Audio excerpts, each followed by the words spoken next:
Hello and good morning. I'll be a wake-up call. And before starting, I just want to take the opportunity and thank the organizers. I had a really great day yesterday.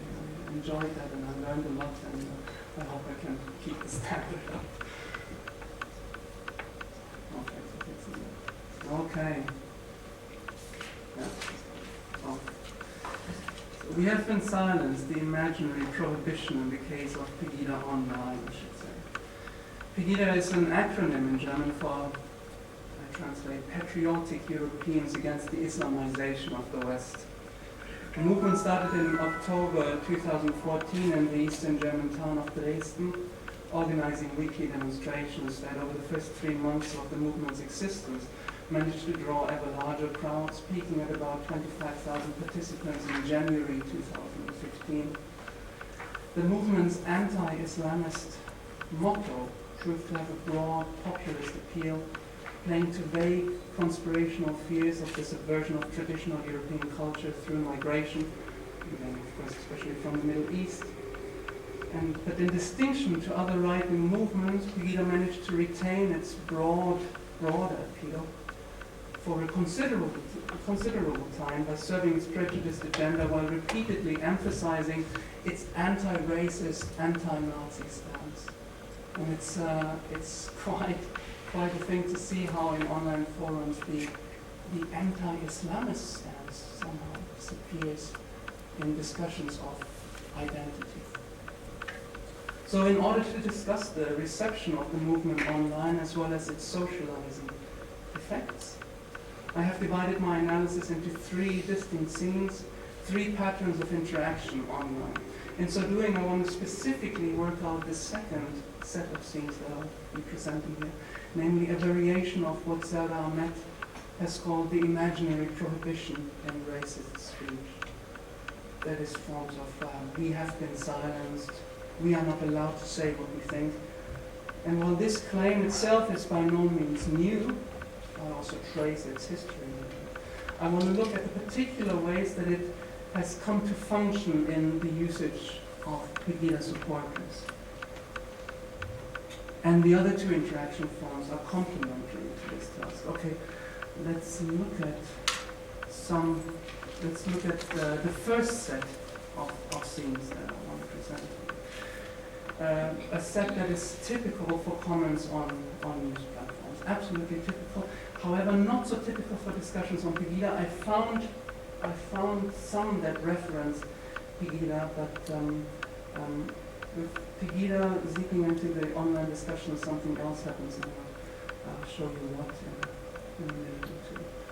So this is about a solidary concert that the counter demonstrators to the PEGIDA demonstrations organized, and it is almost entirely without interpunctuation. I think I'll get through it. PEGIDA shall live. And who is open-minded? Merkel and politics, or as yesterday in Dresden, musicians who live so high up, they don't care what becomes of the country. For example, Grönemeyer, who's a famous German singer, sings here and says we are open-minded, don't make me laugh. But he lives in England, far, far away from the problems. The same pattern of the high and mighty don't listen, they don't know what it's like. One can find all over the place, several, like all across platforms, across Europe.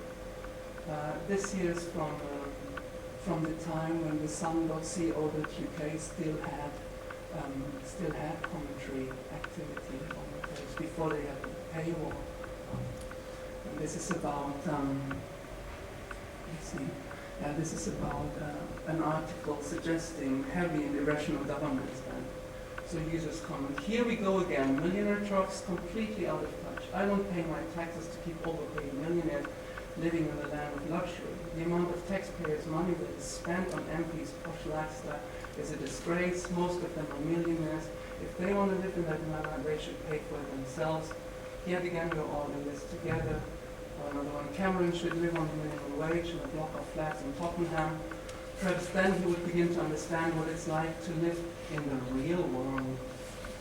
Or another one that I translate, well, all the translations on mine. I picked it up from Bild.de in Germany, apropos a politician who said Germany has not had it so good in a long time. That, of course, also attracts the same kind of action. Well, you politicians might have it so good. Not the people, because you don't know what happens with the lower classes, and it's what we have to struggle. And the last one here is from a Norwegian side, where this form of interaction is actually not so common, but you find tragic that national politicians just live in their own little bubble.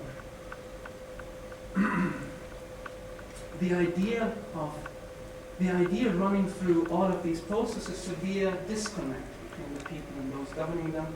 It is the counterpart of politicians that are trying to appeal to their voters by saying that they are men and women of the people, that they come from simple backgrounds, simple origins, and still belong there. I'm not so much concerned here with the relations that the platforms facilitate between their users and these politicians. Rather, I would like to look at this interaction form here in its relation to the online platforms themselves. While studies in new media and digital culture have been eager, the forefront of these, the early studies have been eager to highlight the participatory and self-empowering aspects of online interaction, we have also become aware of the precarious, self-negating undersides of this feedback citizen journalist craze. And while explanations of user participation invariably take the virtuous line of giving the people in the street a voice, the more economic-oriented wish to direct traffic towards the platforms and to make these platforms centers of action is just as strong as is the ambivalence towards the traffic that one draws to oneself, on the quality of this traffic. So in view of this latter aspect, I'm wondering if this interaction form of the high and mighty do not listen, they don't know what it's like. If this is not the perfect fit for platforms that want to draw traffic towards themselves, pushing stories about the disconnect in the area of representational politics, the platforms offer channels for people, for users, for speaking truth to power that are then used by these users in ways that paradoxically anticipate these users not being heard, not being listened to. Michel observes about a UK government white paper in 2008, a UK government white paper entitled Communities in Control, Real People, Real Power, that while it contains much detail on how local decision-making might be made more inclusive, no attention is given at any point to how local government might connect with or challenge other levels of government. I can extend this argument here by stating that this form of online interaction presented here has already integrated this form of the high and mighty modernism. It has already integrated the lack of acknowledgement, recognition, and impact that Krüger criticizes.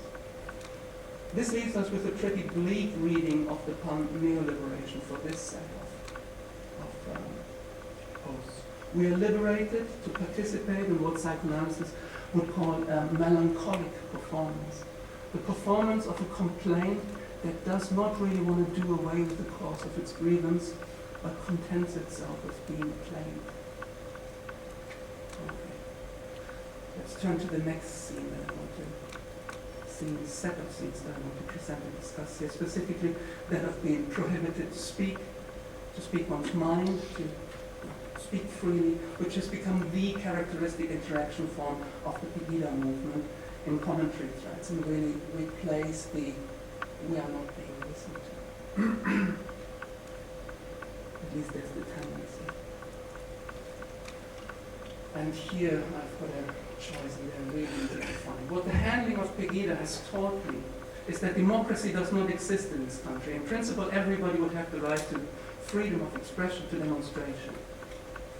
There's an officially approved opinion, and that one kindly has to follow. Sad. PEGIDA speaks the truth, and it is essentially normal people, but God beware, normal people who speak the truth and who become more and more, that must not be. They don't understand anything. They have to be pushed into the right corner, otherwise they become even more Hopefully this will be so. Most of all, PEGIDA has taught me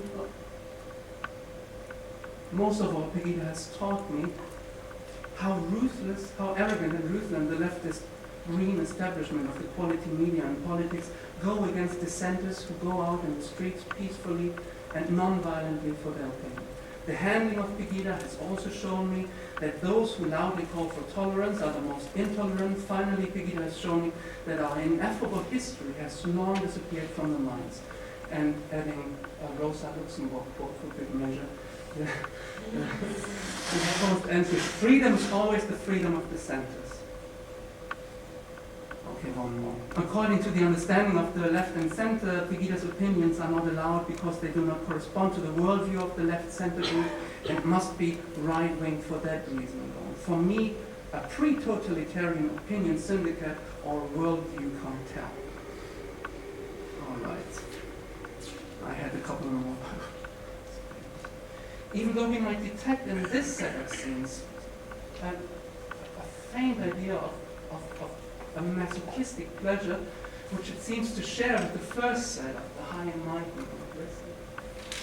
This set here, nevertheless, is distinct from the first in that it implies that people are actually listened to and would have an impact had they not been hindered. This time, this impact is made impossible by the prohibition that everybody brings up. This prohibition is all the more astonishing since it is on anonymous discussion threads online that this is presented, where disinhibited forms of interaction could be expected to facilitate free speech. Thus, this prohibition appears here as a defense, or could even say a defense mechanism.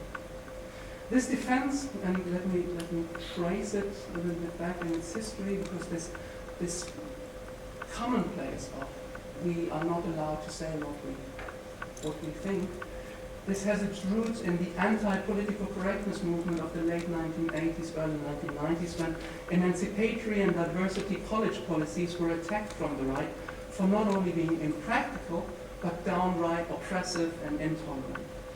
In this way, these equality policies were turned against themselves.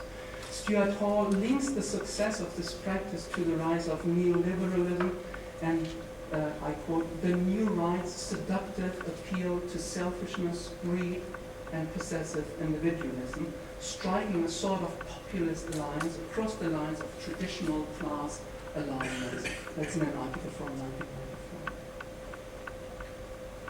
1994. Luckily, Hall did in this article not fall into the trap of simply trying to protect the policies of the left and condemning the new right for being so manipulative. Rather, he saw the need, against the background of the situation, he saw the need for the left to overhaul its strategies in the face of a hegemonic dominance of ideas from the right, in which leftist political arguments, the left's political arguments, could only appear as vanguardism, as he called it. That is, politics which were compelled to take the lead no matter what, politics which, if at all, could only be implemented against the majority's will, politics that must seem rigid, somehow desperate, and entirely without humor. Interestingly, from today's perspective, we can say that while the political constellations have changed, the notions of killjoyism, of rigidity and despotism have remained, although in the case of PEGIDA, this humor theme is more complex to get into. Sarah Ahmed describes the way in which the resulting imaginary prohibition turns productive. She states racism under these conditions, or again along the lines of this fantasy, then becomes a minority position which has to be defended against the multicultural hegemony. In this perverse logic, racism can then be embraced as a form of free speech. We have articulated a new discourse of freedom as the freedom to be offensive, in which racism becomes an offense that restores our freedom. This redefinition of racism is indeed a potent tool which has become a standard in modern right-wing rhetoric, and there's a fair chance that it's also present in some of the posts on PEGIDA in the mainstream online forums. Yet, it is my impression, overall impression, that the majority of those discussing PEGIDA on these platforms invest this imaginary prohibition with another meaning. Thus, in the case of these discussions, the prohibition does not protect racism under the banner of free speech, as Ahmed puts it. Rather, this prohibition serves to protect supporters from the risk of really realizing they are being racists, really becoming, in the German context, Nazis. In other words, using this interaction form of we cannot say what we want. PEGIDA supporters imagine a despotic, dictatorial authority that forbids them and makes it thus impossible to speak freely, and in this way makes it also impossible for them to take the place that would otherwise be carved out for them. So they protect themselves from becoming racist by saying that we cannot say it. How can, that sounds a little bit absurd, but how could one make sense of this suggestion that I'm making, of people defending themselves against what seems to be in the stars for them? Slavoj Žižek observes about party politics in Western nations that the old right-left divide has given way to another constellation. A divide between, on the one side, a cluster of center parties representing a mix of corporate friendliness and liberal lifestyle politics, and on the other side, extremist parties, small extremist parties with anti-immigration politics and with racist and neo-Nazi fringes. To my mind, one can see how this polarity becomes realized in my third set of comments, and I'm only presenting this shortly to come back to the question of how are these we cannot say what we want posts defending themselves against what's next. So here, and this is like these posts where you find on Facebook pages that are affiliated to the PEGIDA movement, you find much more straightforward right-wing fantasies. Like there's a network analysis being done on the pages affiliated, liking the PEGIDA movement's main Facebook page, and there it really, like the right-wing orientations unfold. I've looked specifically at a page called Patriot but not a Nazi, and this is really the motto. And it's so interesting how they deal with the Nazi label. So the free expression on this side, comments to this side. The free expression of opinion is being shouted down. As a German, one is not allowed to say anything against foreigners, otherwise one is a Nazi at once. So these comments really, like on these pages, people really pick up from where the major forum comments leave it off. Only the Germans are not allowed to have their identity because otherwise they are Nazis. Then this seems to develop itself. We are all Nazis, blah, blah. Somehow this slowly stops working. Or another variation of that. The Nazi badge does not work anymore, fortunately, meaning you can beat us with this label for as long as you like, but we've become immune. And here we can see a strange movement like that. This is not a defense so much anymore. That there's, okay, if you want to call us Nazis, then okay, we are Nazis. See how we felt. And then, of course, like the realizing of this position, but you're a Nazi, then an Islamist or a terrorist. And you have these kind of negotiations all of the time on these affiliated Facebook pages, where people speak more freely, and where also there's another clientele speaking. A peculiar dynamic starts evolving around the Nazi label. This label, while first being defended against, is gradually accepted and integrated into one's self-conception, resulting in a provocative gesture of, okay, then I am a Nazi. By bringing the Nazi label into circulation, the discussion then starts attracting identifications and begs for this label to be filled with meaning. In my opinion, it is this process of defaulting to the identity position that the label Nazi provides, which the commentators on the major news platforms really seek to avoid when they say that they are not allowed to speak freely. In this respect, it seems that the more moderate PEGIDA supporters on major news platforms who complain about their loss of free speech indeed find themselves caught between choices that do not fit them. And here I am, refer to Angela McRobbie, who, in referring to Foucault's biopower lectures, said there's it seems to result in a form of right extremism without being fascist, and this is really where the people want to be. So can it not be that while these commentators certainly do not want to be solidary with others and have a disregard for weakness and otherness, they still have some kind of point in refusing the labels of Nazis and Marxists.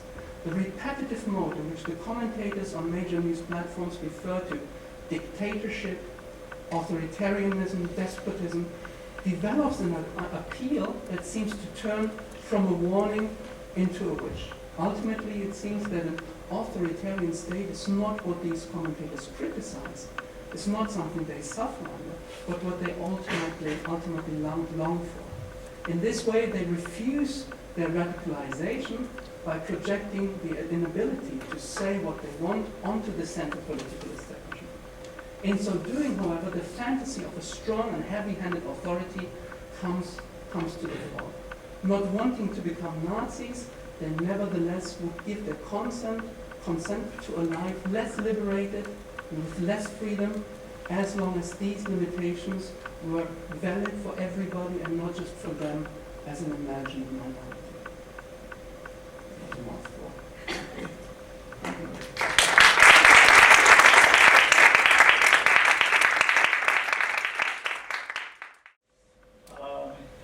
So in my presentation, as the title suggests, I'm focusing on the work of the French sociologist Michel Maffesoli, this man here. He's emeritus professor at Paris University, and he's a very important representative of postmodern sociological thought. The reason of this choice is that so Maffesoli is a sociologist who has been working mainly on the issues of community and the prevalence of the imaginary in everyday life of contemporary societies. And he's also the founder of the Centre d'études sur l'actuel et le quotidien, that we can as Center for Studies on the Current and the Daily, which is a center focused on studies about new social processes based on the imaginary. So the reason of this choice is that Maffesoli provides one of the most interesting theories about the relationship between the formation of the self and new media, but we could say between the formation of the self and more in general technological development. And what is particularly interesting in this theory is the apparent paradox that constitutes its core. That is the fact that technological development in general and media in particular are considered factors that facilitate the formation of pre-rational and archaic forms of thought. So the paradox lies in the fact that we are used to associating technological development with rationalism, of course, and consequently we are also used to analyzing new media through the lens of rationalism. Contrary to this intuitive view, Maffesoli states that the depletion of some categories of modernity, such as individualism or instrumentalism, in the postmodern era, has opened the space for the explosion of new communities that defines neo-tribes, and that are based on a substantial refusal of rationalism in the way this concept was developed during modernity. Paradoxically, Maffesoli believes that technological development, facilitating the sharing of feelings and passions across borders, facilitates at the same time the formation of these archaic forms of thought and being, that is, the neo-tribes.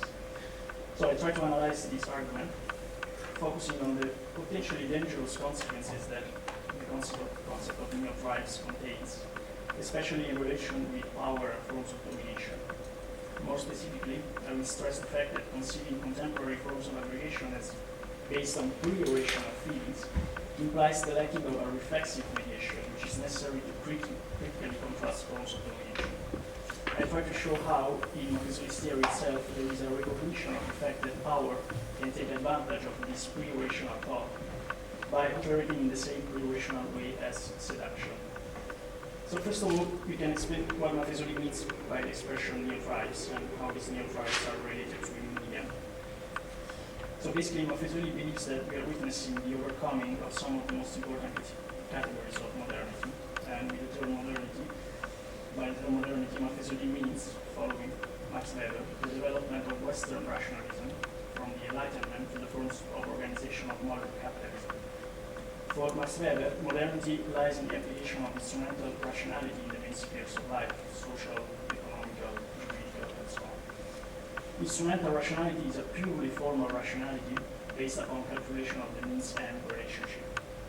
This Zweck-Rationalität, so scope-oriented rationality, causes for Weber what he calls the Entzeugung, so the disenchantment of the world, a process in which all the other attributions of sense, based upon the tradition, affectivity, and so on, disappear in favor of the rational organization of society.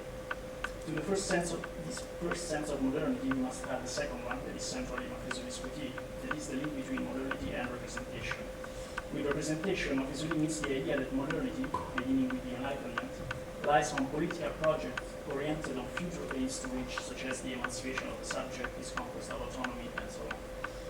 So basically, here Maffesoli follows the ideas of Jean-François Lyotard, who in his famous work, The Postmodern Condition, declared the end of meta-narratives, that is, those systems of explanation that aim at the completion of a master idea, such as progress, emancipation, and so on.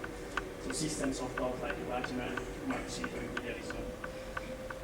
The depiction of both these principles of modernity, so instrumental rationality and representation, according to Maffesoli, opens the space for a sort of explosion of new communities, all based on the wish of feeling something together.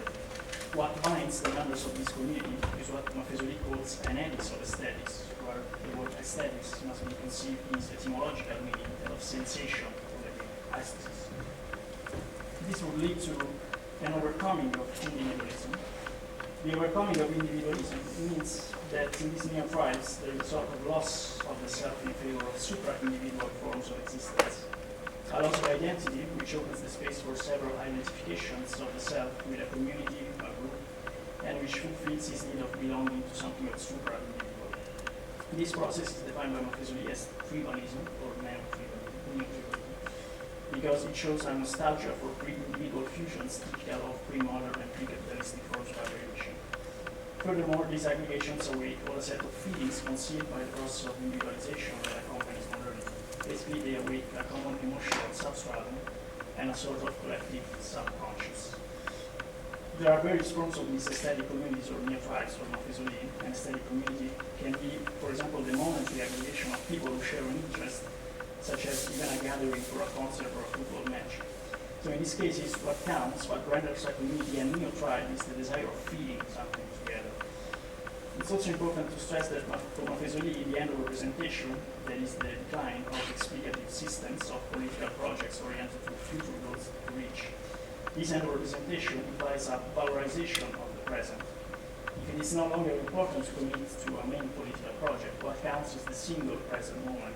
Even neo-tribes are aggregations without a real project. In these communities, people gather just to feel something together, so basically in the present. They are communities that can dissolve once the reason of their formation is over. So now the question is, why are technological development and new media so important for the formation of these neo-tribes? First of all, we have to notice that Maffesoli, following some theorists of postmodernism, stresses the importance of image in postmodern era. Here I mentioned this book of 1966, Released Interpretation, in which the writer and social theorist Susan Sontag wrote that an aesthetic of sensation based upon images was replacing an aesthetic of interpretation based upon discourse. These same ideas will be proposed a few years later also by Jean-François Lyotard in the book his work Discourse. Following this theory, Maffesoli believes that the image is a factor of aggregation in as much as it is something that allows us to perceive the world instead of representing it. Images are thus collectively consumed, and they canalize this need of feeling something together typical of postmodern sensibility. And we can say that for Maffesoli, new technologies and new media respond both to the need of living the present and perceiving images in common. Regarding the first point, Maffesoli stresses how the discourse of media is devoid of prearranged purposes. It does not contain great narrations of sense, rather it only expresses passions, affections, and attachments. The narration of television, for example, ties us to the immediate aspects of existence. Television conveys a logic of perception and not a logic of representation. But with images, television is also one of the means to which this desire of aggregation takes shape. Of course, we can locate this relationship between images and aggregation also into other phenomena, such as that of consumerism. Here, the common imaginary is shaped by advertisements and leads, for example, to the consumeristic gatherings in shopping centers. So basically, these communities without purpose, except that of feeling something together, are based upon the sharing of images and are also reinforced by new technologies through MySpace, Second Life, Facebook, and other social networks. According to Maffesoli, people gather not because of a common project, but just with the desire of being together, of overcoming the solitude of a globalized society. So the technology for Maffesoli favors symbolism, fantasy, and sharing of images. This symbolism is expressed, for example, by the contemporary icons, which are a sort of a revival of the secret images.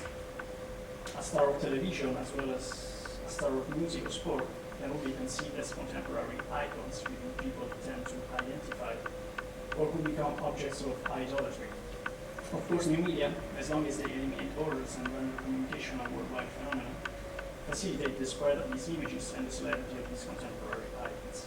In this sense, Maffesoli defines the internet as the communion of saints of postmodernity.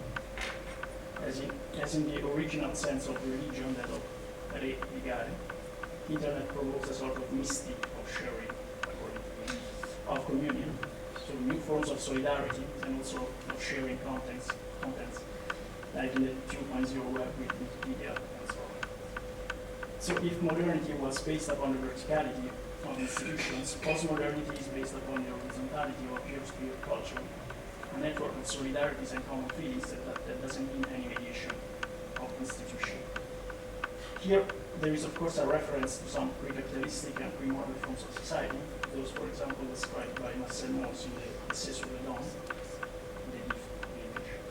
Societies where economy was not based on the principles of modern capitalism, but rather on symbolic forms of exchange. Then of course we can notice that Maffesoli is talking of this new cult of images and this revival of archaic thought in totally capitalistic societies. We can solve this apparent paradox by reasoning on three levels. The first one is the pre-capitalistic one, where we can say that following the famous distinction of German sociologist Ferdinand Tönnies, the Gemeinschaft, the community, prevailed over the Gesellschaft, the society. In other words, in a pre-industrial era, the dominant feelings were those of belonging to a community and of a spontaneous participation to the same community. With modernity, there is a shift from Gemeinschaft to Gesellschaft, from community to society, modern capitalism, and both the rationality and technological development connected to it inevitably drive to the dominance of principles such as functional specialization, maximization of productivity, contractual and formal relationships between people, individualization.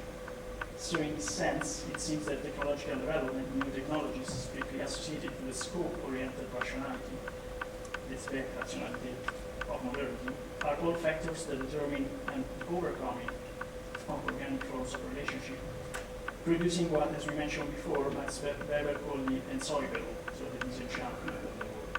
In postmodernity, according to Maffesoli, we witness a re-enchantment of the world, which goes hand in hand with the passage from industrial to post-industrial society.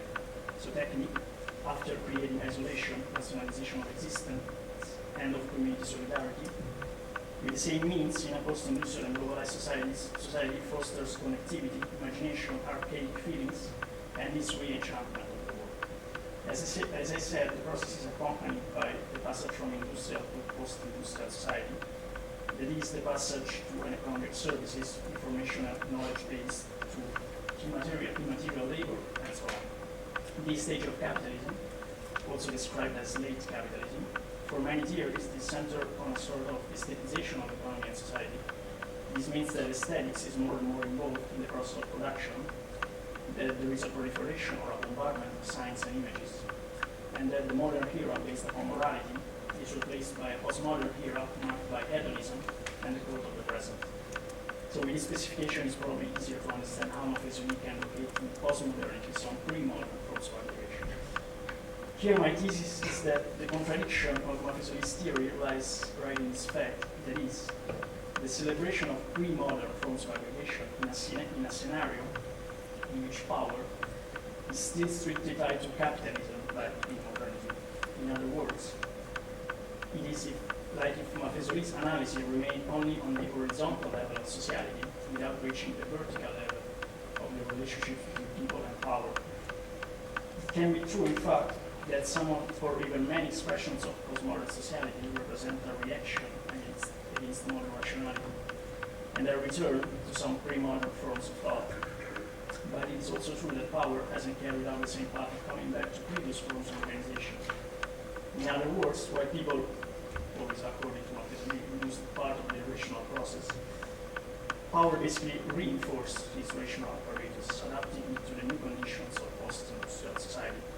This means that power can take advantage from a weakening of rationality in society. It is not necessarily true, in fact, that fusional aggregations represent a risk for power. Rather, they can facilitate the implementation of some contemporary forms of domination. As a very simple example, we can observe how power nowadays operates as seduction. It's easy to notice how some of the most used strategies in politics, in political campaigns, are a sort of transposition of advertisement in the domain of politics. So here what counts is not convincing people through arguments, but rather seducing people through, for example, the figure of charismatic leader or the efficacy of some slogans. Of course, if the individual is very predisposed to politics in terms of no rational feelings, passions, and so on, it's much easier for these strategies of seduction to work and reach their purpose. As Maffesoli himself recognizes, and this is a logical consequence of his theory, the cult of the present, the hedonism of new tribes, the exclusive wish of feeling something together can determine a sort of disinterest for moral and also political issues. Something very common today in a society in which participation in political and social activities is not a big issue. This, of course, can facilitate power to operate without any form of control from below, from society. This return of irrational feelings in politics can be exploited by media and power in many ways. For example, giving importance to sentimental problems of political leaders. Here we have some examples from the Clinton-Lewinsky affair to the recent sentimental problems of French President François Hollande. And so reducing politics to a sort of game and diminishing our awareness toward concrete and substantial political and social problems. This is a process that drives, for example, to the identification of political leaders conceived as icons, sometimes also due to their flaws. So Maffesoli significantly wrote a short essay on Silvio Berlusconi, our beloved former Prime Minister, in which he states that Berlusconi's flaws, like being corrupted or having sexual parties in his house with young ladies, are not judged by many people from a moral stance, but rather from an aesthetic stance. That's why Berlusconi is not disapproved by many Italians for his behavior, and rather it is precisely the fact of not being perfect, to use a euphemism, that facilitates for people the process of identification. We could have that this lack of moral disapproval is maybe one of the reasons why many corrupted politicians are then re-elected, even after the discovery of the corruption. These are all consequences of this cult of the present described by Maffesoli, which drives people to conceive social obligations or social and political commitment as something useless. Even internet, as we all know, when it is related to politics, is often a vehicle of populism, a phenomenon strictly related to the weakening of a rational approach to politics. That is, interest for political issues usually transforms itself into adhesion to slogans such as all politicians are corrupted, or causes that awake easy feelings such as that of indignation. This facility in awakening no rational feelings can be exploited by populistic political parties also through the use of the media. In Great Britain there is UKIP, in Italy we have this party called Movimento 5 Stelle, that can translate 5 stars, which is explicitly based upon the ideology of the network, of the internet as a means to reach direct democracy. By the way, this is currently the second most important political party in Italy. Analyzing the political campaign of this party, it is easy to notice how through internet they exploit the facility that this mean has to awake non-rational feelings. For example, denouncing scandals that don't exist in reality, so actually creating scandals, or using a very aggressive language, such as the one adopted by the leader of this movement, who always insults opponents, stressing, for example, the physical flaws or the physical imperfections. This is to say that both power and counterpower, because web is often associated with counterpower, can take advantage of this predisposition of individuals, what Maffesoli calls an end of studies, so a wish of feeling something together, elevated as the only principle of relationship between people, and those archaic feelings that this edits of studies implies. Thus, politics, in a pure rational sense, can imply both disengagement, that facilitates institutional power, or some economical and financial interests that can operate without any kind of control, and can imply also naive form of political engagement that don't represent a concrete threat of power, or even if they do, are based on the same mechanism of power, that is seduction and weakening of non-rational feelings. So in conclusion, we can say that a reflexive and rational mediation is necessary to conceive a situation in which new media are both means of expression of subjectivity and of resistance to power. Here, aesthetics and new media can go together, but in a different sense from Maffesoli. New media can help individuals to be aware of critical and problematic situations worldwide, arousing feelings of interest and care for something that doesn't directly affect or concern those same individuals. These feelings can thus be the basis for authentic ethical concerns. So the aesthetic dimension contained in the media can serve a positive purpose, in my opinion, only when it's not related to the loss of identities in communities, groups, and so on. Only when the identification with, for example, a problematic situation of a social group is a form of ethical and not aesthetical identification, an identification that can start from feelings but somehow rationally mediated, and then can drive to an authentic ethical concern. Beyond the cases in which new media simply awake pre-rational and archaic thoughts, we probably assist to a false liberation of the subject from the chains of non-rationality, because he unconsciously works to facilitate the scopes of contemporary flows of power. So the aesthetic liberation of subjects through new media can thus be an authentic liberation when aesthetics is a means to gain an ethical consciousness, which always requires a rational mediation.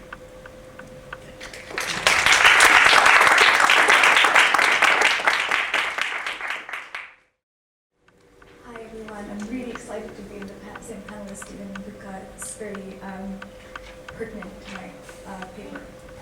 So this paper is a part of my PhD thesis, which looks at how the writers of a certain form of narrative journalistic writing, which I call the true reportage, and they write about Indian marginalized, assemble authority to represent the marginalized as well as legitimize their own position in the field. For the analysis leading up to this paper, I looked at tweets from three such journalist writers, Sonia Valero, Shivam Wijj, and Neha Dixit.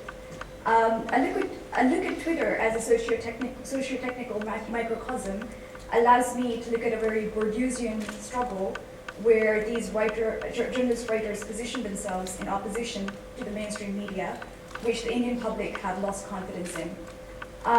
In this paper, I focus mainly on the tension between the neoliberal middle class emotional expression on various issues on Twitter, which the journalists align themselves with to legitimize their work, and the issues affecting the abject marginalized that form the focus of their journalistic work.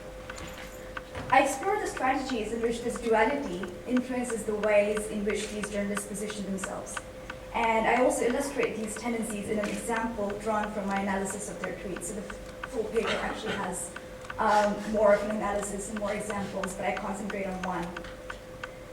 In recent years, there's existed a challenge to the legitimacy of journalism as an institution that exists to serve India's, the world's largest democracy as its fourth estate, and to the reputation of journalists as independent voices holding political and corporate bodies to account.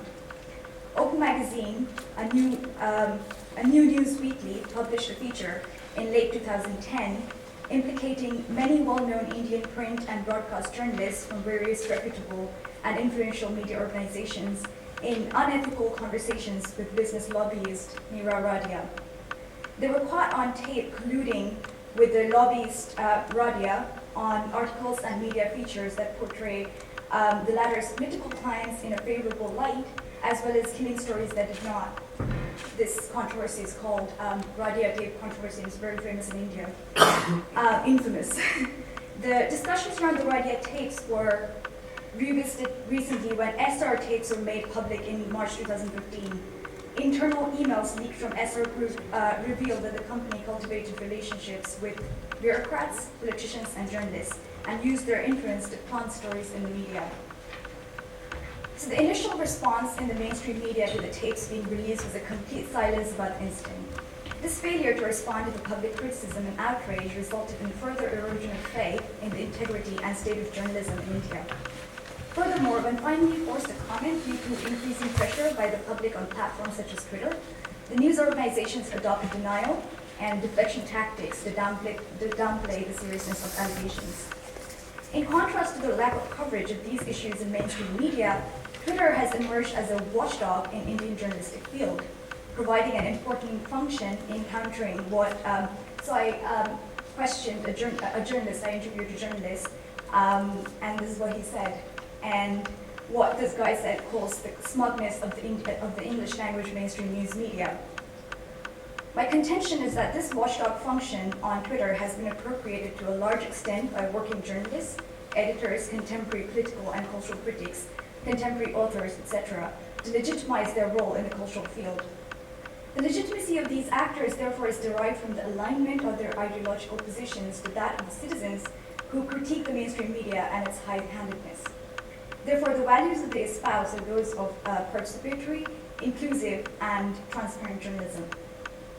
The strategies that the journalist writers use involve critiquing the established practices in Indian public life, as well as echoing the demands of a disillusioned, enraged, and vocal citizen body for an honest, transparent, and inclusive public space based on modern democratic values. Consequently, their own journalistic writing, as well as the kind of journalistic writing they promote, serves to foster a sense of alternative citizenship in opposition to that of the Indian nation state, amongst its readers who share similar ideals. And in India, we don't have a clear, I don't think it could be, it's not a clear left and right in the political spectrum, but I think, as opposed to Steffen, your analysis, I think that this would be said to be a more left-leaning ideology. So it can be useful here to imagine such writers as promoting middle-brow reading practices which aid the Indian Twitter users to develop ideas about their membership of larger communities, especially amongst those users whose sense of identity either transcends a sense of belonging to the Indian nation state, which at the moment is a fundamentalist Hindu right-wing party, or is incompatible with it. Now, a paper by Grist et al. Conceptualizes Twitter as comprising of overlapping personal communities, which despite its asymmetric nature, as most of you know, if I follow you, you don't have to follow me, is a site of the development of shared community feeling. Although his paper goes to show that Twitter is both an imagined as well as a possible site for the formation of a real community, my paper considers the former, the intersection between Twitter and Benedict Anderson's imagined communities. This notion is furthered by Shanti Kumar's extension of Anderson's concept of finite and bounded, if coarse and elastic, imagined communities to infinite and unbounded, unimaginable communities in an electronic media context. So he posits that electronic media brings people into contact who might never otherwise be each other's neighborhoods. It draws out fleeting expressions of collective imagined identity in the face of irreducible differences. He also insists, however, that paradoxically, at the very moment such expressions of collective identity take place in unimaginable communities, they lose their legitimacy as they give voice to irreducible differences. This is arguably especially true on Twitter, where to imagine an Indian space, or even a space for Indian media, is impossible, because of its unbounded as well as overlapping nature. In fact, Valero lives in London, so these people, although they write about the Indian marginalized, don't even, they might not even live in India. Conversely, this particular social network therefore affords the possibility of belonging, however fleeting, to those groups, and these groups might actually live outside India as well, whose identities are marginalized by monolithic narratives of nation-state or religion. However, it accounts for individual tweets and interactions between users to be highly reflexive of their respective positions, sometimes publicly calling others to account in order to explicate, defend, or support one's particular worldviews. So, in my example, I didn't want to perpetuate the myth about Delhi being the rape capital of the world with its very problematic Orientalist essentializing tendencies, but late last year, in December 2014, there was a case of, it's commonly called the Uber rape case, in which an Uber cab driver raped a woman. And the Indian government moved to ban Uber from India, and Shivam Bridge, one of the journalists that I mentioned earlier, wrote an article called "I Love Uber" and "Please Don't Ban Uber." And he tweeted about it, and one of the other journalists that I studied, Sonia Valero, also retweeted this article and seems to support his view on it. So the slant of his article forwards the importance of women's rights to safety in public spaces. And by taking a pro-Uber stance, he calls for the freedom that the taxi service offers urban middle-class women to continue, while equally calling upon the government to ensure that their safety is ensured. Valera in her tweet also seems to support this position in relation to this incident. A closer reading of Ridge's article, which both these journalists shared with their followers, reveals a couple of interesting facts. Firstly, Ridge goes to a significant length in being transparent about his connection to the subject of the article. He explains in the article that there had been a rumor on an anonymity-based social media platform that Uber had bribed 8 journalists and 6 bloggers to keep the incident quiet. Now, in the current media climate in India, this is quite a serious claim, and people would have discredited him if it got out, or if he was suspected to support Uber because of some bribe that he received from them. So in addition to feeling that this was a misuse of online anonymity, which he mentions in the article, it also prompted Ridge to be explicitly transparent about his position in anticipation of anyone questioning his journalistic integrity. So this is an example of an instance in which Ridge comes across as a journalist who distinguishes himself from the mainstream media in 2 ways. By being responsive to challenges faced in the modern Indian journalistic field instead of ignoring them. So although he calls this quite heinous misuse of online anonymity, he still does respond to that challenge and questioning. And by doing so, through the use of transparency and disclosures as rhetorical devices, in contrast to deflection and denial of the mainstream media. The second point of interest in the article is the manner in which Ridge also defends himself against potential allegations of his viewpoint, not taking into account the fear of personal security most women feel in India. So this is the bit. So what he does is he points the reader to an article written by a fellow female broadcast journalist, Sunetra Chaudhary, which is in line with his stance on this issue.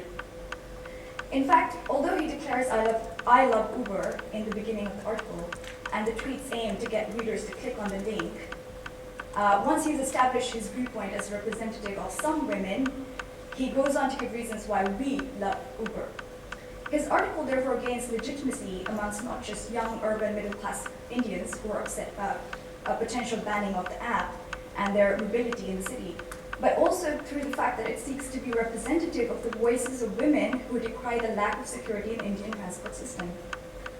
So, in the current climate of declining public faith in mainstream print and broadcast media, the Indian public turned to Twitter to express the discontent and rage. However, most of these users are not actively political, being content instead in an emotional expression for or against an issue, or acting as a critical chorus, which was your point, Steffen. This emotive public space, however, has been quite influential in holding media bodies to account, as is apparent from the pressure Twitter users have asserted in the aftermath of the Radia tapes. But whereas most of these users come together in a collective expression of outrage in the event of a controversy or other such events of nationwide importance, or at least of importance to urban metropolitan citizens, their worldviews are quite disparate, and in many ways at odds with each other. So what this enables writers like Vish, Dixit, and Valera to do is to continue to be relevant to a significant percentage of this demographic, while also establishing their legitimacy based on other identity markers or worldviews, as well as kind of forward their views about the marginalized, their work, and sort of legitimize their form of writing, literal reportage, which is quite new in India, and which my thesis finally addresses. This accounts for the slight differences in their positionings in relation to the ubiquitous themes or issues that they all commented on via Twitter. And I'm sorry, but this paper that I'm presenting today has nuance where the full paper is.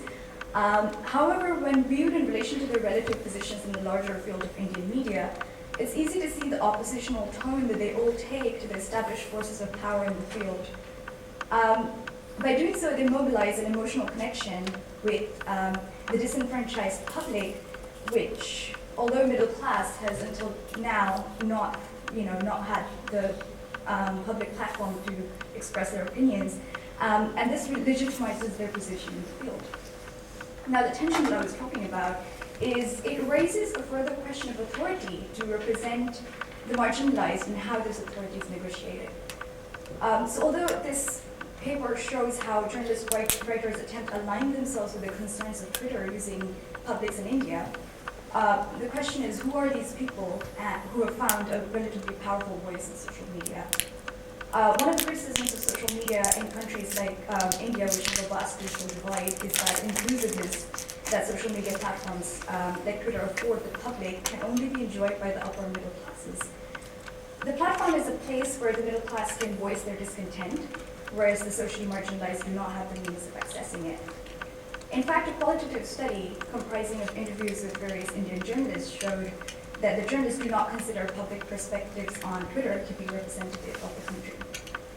Indian citizens who use social media are more likely to live in cities, hold a passport, and share values with social media users in the West. And we do see this in terms of Indian public on Twitter sharing things that that have more of a global import, which sort of signals their imagination of a global citizenship. This raises a further question of whose